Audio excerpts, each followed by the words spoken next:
आजुक पवित्र पोथी अध्ययन में हम अहाँक स्वागत कह रहल छी। तहन अपन भाई के नमस्कार स्वीकार करूं। हमर अहाँ सबके लेल नमस्कार। एहिसँ पहिने कि हमरा लोकनि आजुक अध्ययन आरंभ करी, अहूँ एकटा छोट प्रार्थना कऽ लै छी, तहने आगाँ बढ़ब, किएक तऽ प्रार्थनाक साथ आरंभ करनाइ नीक होइत अछि।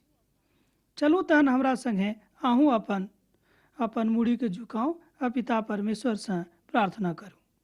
हे दयालु कृपालु परमेश्वर, हे महान परमेश्वर, हे जयवंत परमेश्वर, प्रभु जी हमरा सभक जिंदगी में अहाँ काज करूँ प्रभु। जाहिसँ कोनो तरहक निराशा जँ हमरा सभक मन में अछि, जँ हमरा सभक जिंदगी में अछि प्रभु, ओहि सबटा निराशाक प्रभु अहाँ आशा में बदलि दिअ। एहि छोट प्रार्थना का हम अपन उद्धारकर्ता यीशु क्रिस्त के नाम से मांग रहल छी, आमीन। एहिसँ पहिने जे हमरा लोकनि अध्ययन कयने छलहुँ हँ ओ छल कि इब्राहिम अपन पत्नी सारा के कारणे झूठ बजलाह आ हुनकासँ एकटा पाप भऽ गेल रहनि, आ ओ छल झूठ बजबा के पाप। आजुक अध्ययन में हमरा लोकनि देखब जे प्रभु परमेश्वर अपन वचनक अनुसार सारा के जिंदगी में काज करलखिन, अर्थात हुनका एकटा पुत्र रत्न इसहाकक रूप में भेटलनि। तहन प्रार्थना के काल में जँ अहाँ छी तहन देखियो कि पिता परमेश्वर हुनका जिंदगी में अर्थात इब्राहिमक जिंदगी में कतेक नीक सौगात लऽ कऽ आबि गेलखिन, कतेक नीक सनेश आनि कऽ दऽ देलखिन, हुनका इसहाकक पिता बना देलखिन। पछिला अध्याय में हमरा लोकनि देखलहुँ हैं जे पाप कतेक खराब होइत अछि, आ पिता परमेश्वर चाहै छथिन कि कोनो तरह हमरा लोकनि पापक संग समझौता नहीं करी। जो हमरा लोकनि पापक संग समझौता करब तऽ पिता परमेश्वर कहियो कोनो तरह हमरा सभक आशीष नहीं देता है। तहन एहि अध्याय के जे पहिल पद अछि तकर अध्ययन हमरा लोकनि करी। अब जेना परमेश्वर कहने रहत ठीक ओही तरह सारा को सुधि लऽ लेलखिन आ अपना वचनक अनुसार हुनका जिंदगी में काज करलखिन। एहि पदसँ सांकेतिक अछि कि सारा अखन गर्भवती छली, अर्थात माय बनयवला छलीह। तहन दोसर पद में हमरा लोकनि आर एकटा दोसर बातक देख रहल छी। तैं सारा अपन पति इब्राहिमसँ गर्भधारण कयलकी, मुदा आब हुनक अवस्था बहुत वृद्ध भऽ गेल रहनि। जेना परमेश्वर कहने रहथिन हुनका जिंदगी में ओही तरहक काज भऽ गेलीक। ई दोनों पदक अध्ययन से हमरा लोकनि एकटा बात सीख सकलहुँ हैं कि सारा के जिंदगी में आब जे एहि उम्र में ई बात भऽ रहल अछि, अर्थात खुशी के बात भऽ रहल अछि, ओ कोना के भेलैक, किएक तो ओ बहुत देरी धरि पिता परमेश्वरक दिस आशा में छलखिन।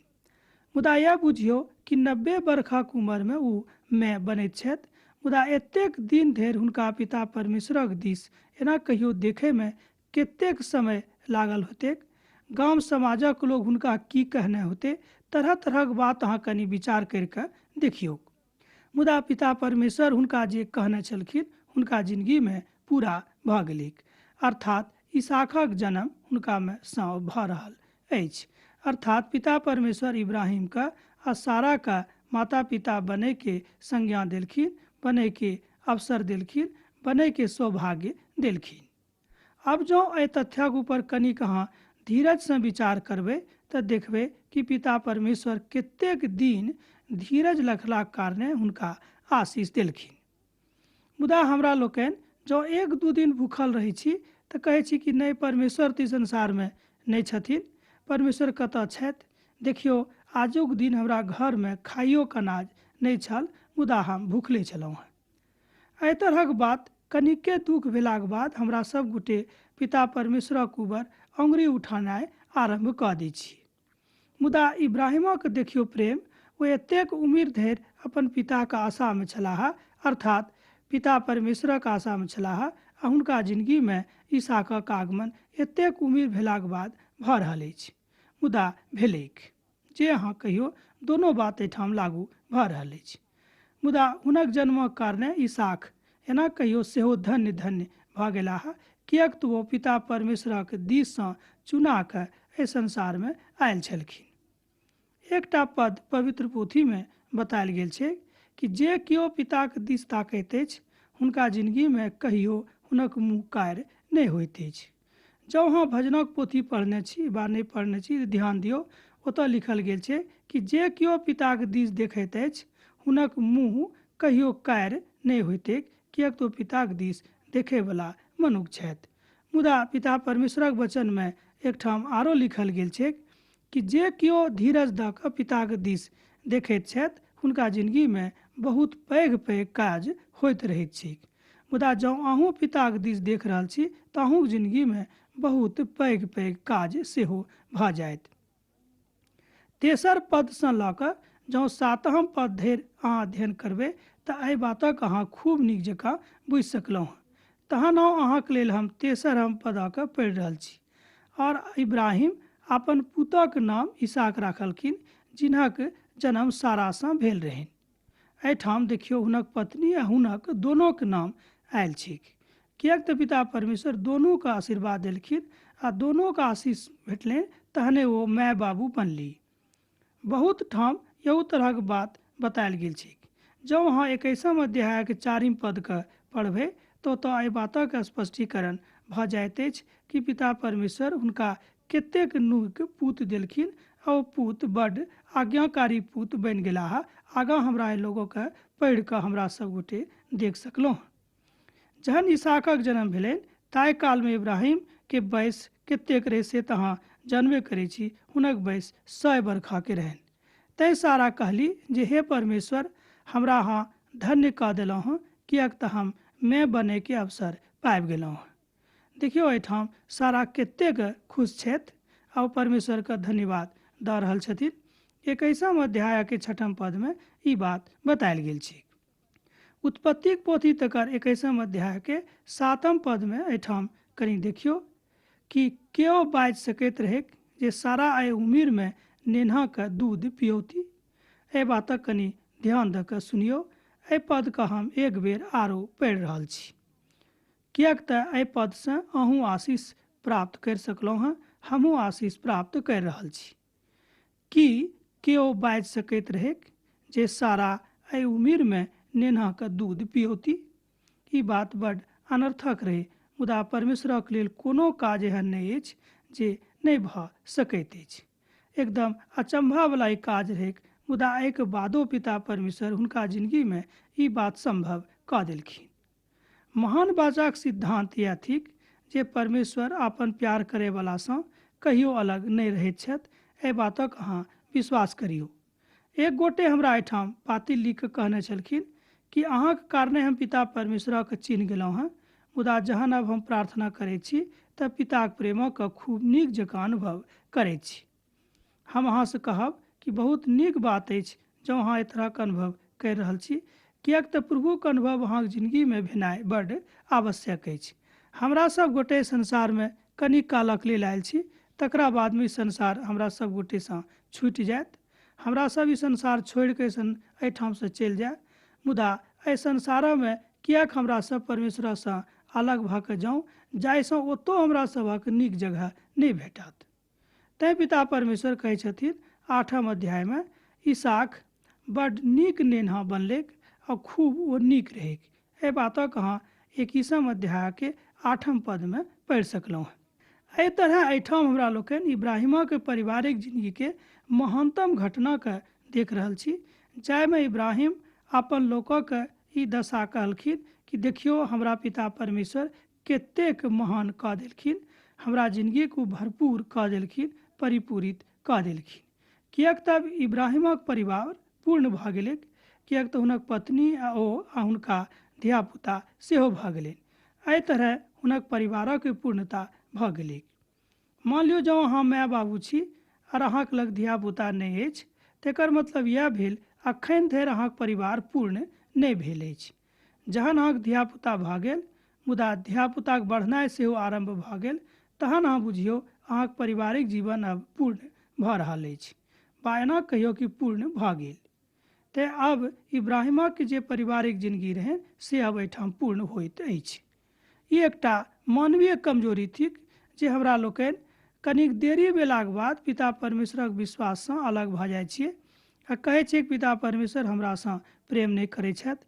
देखियौ हमरा घरमे कतेक तकलीफ अछि, हमरा घरमे कतेक अशांति अछि, देखियौ हमरा सब गोटे कोना कऽ रहैत छी। ई तरह तरह गाथा हमरा सब लोकके रोज देखैत रहैत छी। मुदा जहन हमरा लोकनि एहि बातक नीक जकाँ बुझबै तहने हमरा लोकनि एहि बातक बाजि सकलहुँ।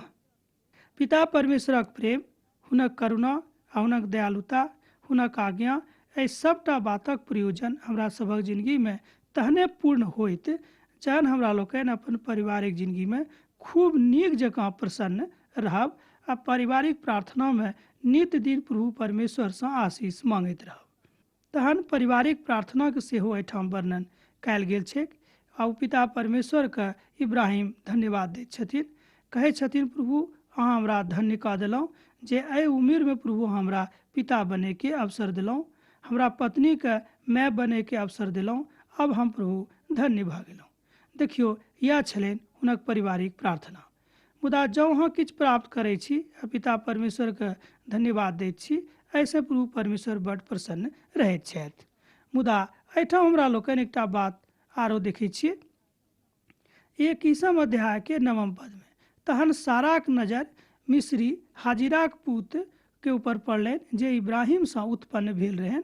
ओ हँसि कऽ हँसी करैत छलाह। तैँ एहि कारणे ओ कहली जे एकटा एकर पुतक संगे संगे निकालि दियौक, किएक तऽ एहि नौरीक बेटा इसहाकक संग भागीदारी नहि करतैक। आब देखियौ एहिठाम फेर एक बेर हुनक सांसारिक जिंदगीके बात एहिठाम हमरा लोकनि देख रहल छी। हुनका ईर्ष्या भऽ गेलनि, कहलखिन कि नहि हमर बेटा हुनका संगे नहि खेलत, किएक तऽ हुनकर बेटा जे हमर बेटा अछि दोनोमे बराबरी नहि अछि।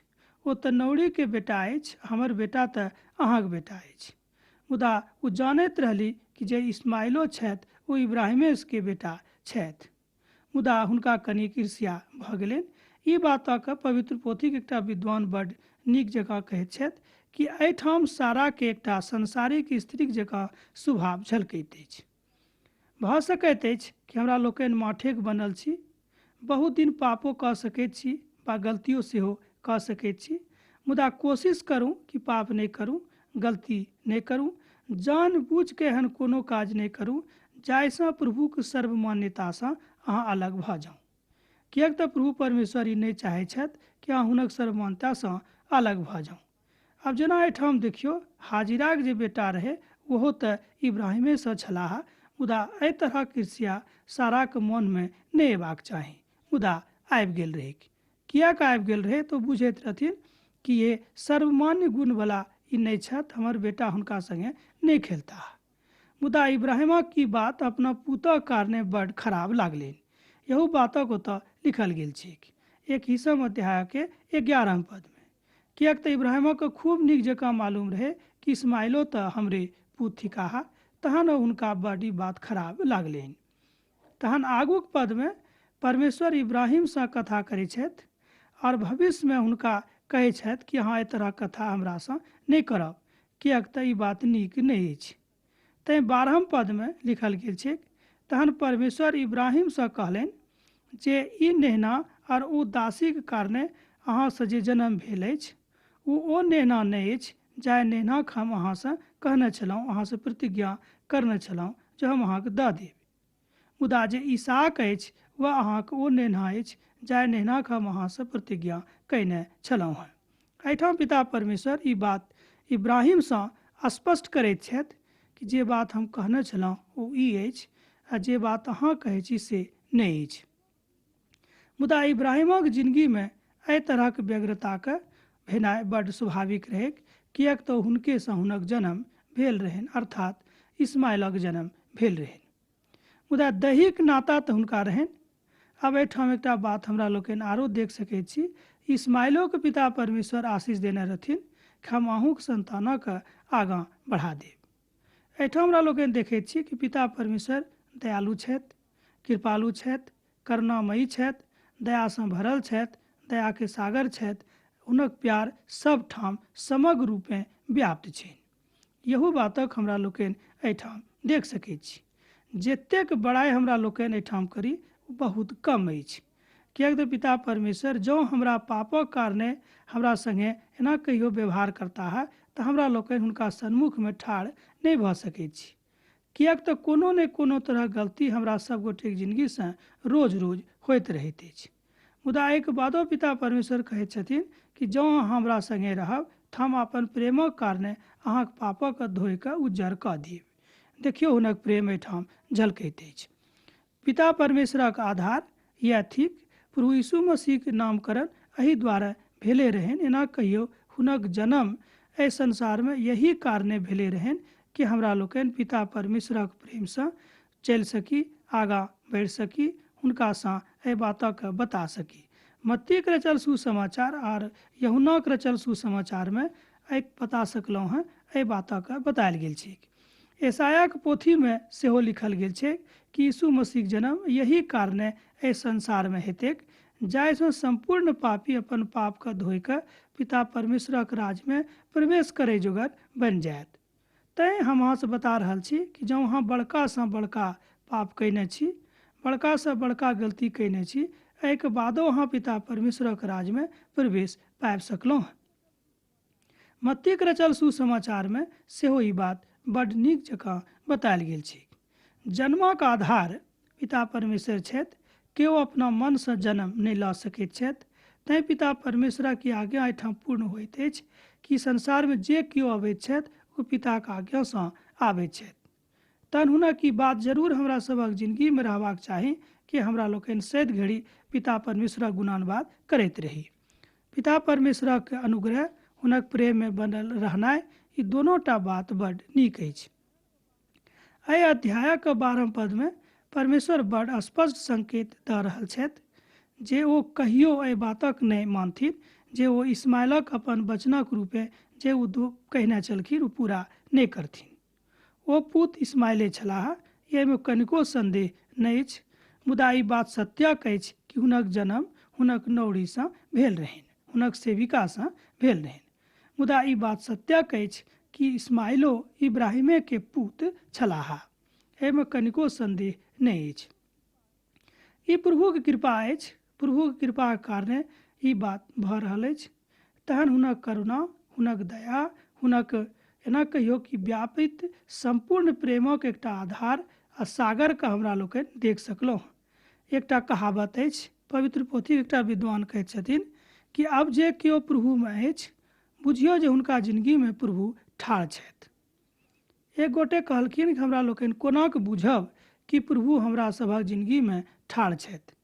मुदा एहि बातक हमरा लोकनि पवित्र पोथीके अध्ययनसँ बुझि सकलहुँ हैं कि प्रभु हमरा सभक जिन्दगीमे ठाढ़ छथि। एहि अध्यायक 14, 15 आ 16 पदमे सँ लऽ कऽ जँ आगाँ बढ़बै तऽ एहि बातक बड्ड स्पष्ट रूपे बखान कयल गेल छै। प्रभु परमेश्वरक आज्ञा, हुनक पालन, हुनक आधार आ हुनक काम सबटा हमरा लोकनि पवित्र पोथीके अध्ययनमे सीख सकलहुँ हैं। इब्राहिमके देखियौ कि हुनका जिन्दगीमे बहुत बेर हुनकासँ गलती भेलनि। एहिके बादो पिता परमेश्वर हुनका माफ कऽ देलखिन आ हुनका अपन मित्रक संज्ञा, अपन दोस्तक संज्ञा, अपना मितक संज्ञा सेहो दऽ देलखिन। की अहाँ ई संज्ञा प्राप्त करैके इच्छा नहि राखै छी? कनि अपना हृदयके खोलि कऽ देखियौ, टटोल कऽ देखियौ कि अहाँके इच्छा नहि अछि। हम सोचै छी कि संसारमे एहन केओ लोक नहि छथि जे ओ नहि चाहै छथि कि हुनक प्रेम प्रभुसँ नहि हुए। ओ तऽ एना कहियो एहन छथि जे संपूर्ण पृथ्वी पर व्याप्त छथि आ हुनक प्रेमक व्याप्तता हमरा लोकनि एहि बातोसँ बुझि सकलहुँ हैं जेना इब्राहिमक जिन्दगीमे भेल रहैक। कोना भेलैक जहन हुनका जिन्दगीमे इसहाकक जन्म भऽ गेलनि। आर इब्राहिमके विषयमे हमरा लोकनि पढ़ि सकलहुँ हैं 21 अध्यायके 34 पदमे। आर इब्राहिम फलिस्तीनियोक देशमे परदेशी बनि कऽ बहुत दिन छलाह। एहिठाम हमरा लोकनि एकटा बात देखैत छी जे इब्राहिम एक ठाम रहैवला मनुख नहि छलाह। ओ एम्हरसँ ओम्हर, ओम्हरसँ एम्हर घुरैत फिरैत रहैत छलाह। ई किया करै छलखिन? किएक तऽ पिता परमेश्वर जब हुनका आज्ञा दैत रहथिन तऽ ओ एहि तरह करैत रहथिन। जेना जेना हुनका कहै छलखिन पिता परमेश्वर, तेना तेना ओ अपना जिन्दगीमे करैत रहथिन। देखियौ एहि अध्यायक आखिरी पदमे जो हमरा लोकनि देखबै तऽ ओतऽ लिखल गेल छै कि इब्राहिम एम्हर सँ ओम्हर करैवला मनुख छलाह, एक ठाम स्थिर नहीं रहैत रहथि। एकर मतलब ई नहीं भेलै कि विश्वास में स्थिर नहीं छलाह। ई बात आवश्यक रहे कि विश्वास में कहियो कहियो कमजोर भ जाय छलखिन, मुदा ओ विश्वास में स्थिर रहे वाला मनुख छलाह। तैं पिता परमेश्वर हुनका सँ खूब नेह राखैत रहथिन। हुनक नेह सँ ओ सैधखिन, एना कहियो सीखैत रहथिन कि पिता परमेश्वर हुनका सँ कतेक नेह राखैत छथि। अब मानू कि हुनक दर्शन भेलाक बाद पिता परमेश्वर इब्राहिम से कहलखिन कि जँ अहाँ हमरा संगे छी तऽ हम अहाँक संग रहब, आ जँ अहाँ हमरा संगे नहीं रहब तऽ हम कोना अहाँक संग रहब। एहि बातक पवित्र पोथी बाइबिल में बहुत ठाम बतायल गेल छै, लिखल गेल छै। एहि तरह हमरा लोकनि देख सकलहुँ हँ कि आजुक अध्ययनक एना कहियो यह एकटा मुख्य बिंदु अछि कि हमरा सब कोना अपन विश्वासक जिंदगी में स्थिर रहि सकैत छी। जेना इब्राहिम आ हुनक पत्नी सारा अपन विश्वास में स्थिर रहि कऽ पिता परमेश्वरक आशीष प्राप्त करलखिन, वही तरह अहूँ प्राप्त कर सकलहुँ हँ। किएक तऽ प्रभु परमेश्वर अहाँ सँ खूब नेह राखै छथि। प्रभु यीशु मसीह चाहै छथि कि अहूँक नाम जिंदगी के पोथी में लिखाबेक, जाहिसँ अहूँ पिता परमेश्वरक राज में प्रवेश करे लायक मनुख बनि जाऊँ। देखियो कतेक नीक बात प्रभु परमेश्वर आजुक दिन अहाँके सिखा रहल छथिन। अब तो आजुक बात हम कहब कि अहाँ सीखू आ समझू।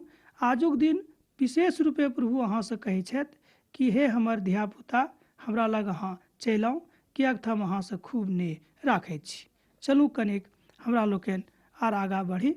जँ अहाँके मन प्रभुक दिस अछि, जँ अहाँके धन प्रभुक लेल अछि, जँ अहाँके कृपा चाहै छी कि प्रभु अहाँके ऊपर कृपा करैक, तऽ निश्चित रूपेण हुनक प्रेम अहाँके जिंदगीके लेल अछि। अब एहि बात में अहाँ कनिको संदेह नहीं राखब, किया तऽ आजुक अध्ययन में हमरा लोकनि देखलहुँ हँ कि हमरा लोकनि जँ विश्वास करब तऽ आशीष पायब, आ जँ विश्वास नहीं करब तऽ आशीष नहीं पायब। किएक तऽ पिता परमेश्वरक एकटा कानून छै। जेना संसार में रहैत काल में हमरा सब गोटे ओहि देशक कानून मानैत छी जतऽ हमरा लोकनि रहैत छी, ओहि समाजक कानून मानैत छी जतऽ हमरा लोकनि रहैत छी। मुदा परमेश्वरक कानून माने में हमरा लोकनि एम्हर ओम्हर करैत रहै छी, आगाँ पाछाँ सोचैत रहै छी। हम अहाँ से कहब एम्हर ओम्हर नहीं देखू, आगाँ पाछाँ नहीं सोचू, किएक तऽ प्रभु अहाँ से प्रेम करैत छथि। अब तो हम आजुक अध्ययन एहिठाम समाप्त करब, किएक तऽ अहाँ सँ विदा लेके काज भऽ रहल अछि। एना कहियो अवसर आबि गेल अछि। एना तो मन नहीं करैया कि अहाँ से विदा लिअ, किएक तऽ अहाँ से बात करे में खूब हमरा नीक लागैया। तहन की करब, समय भऽ रहल अछि। जँ अहाँके लग कोनो प्रश्न अछि तऽ हमरा एहिठाम पाती लिखब, हम जरूर अहाँके पाती के उत्तर देब, अहाँके लेल प्रार्थना करब। प्रभु यीशु मसीह के प्रेम, हुनक कृपा, हुनक दया अहाँके जिंदगी में सदिखन बनल रहेक। आमीन।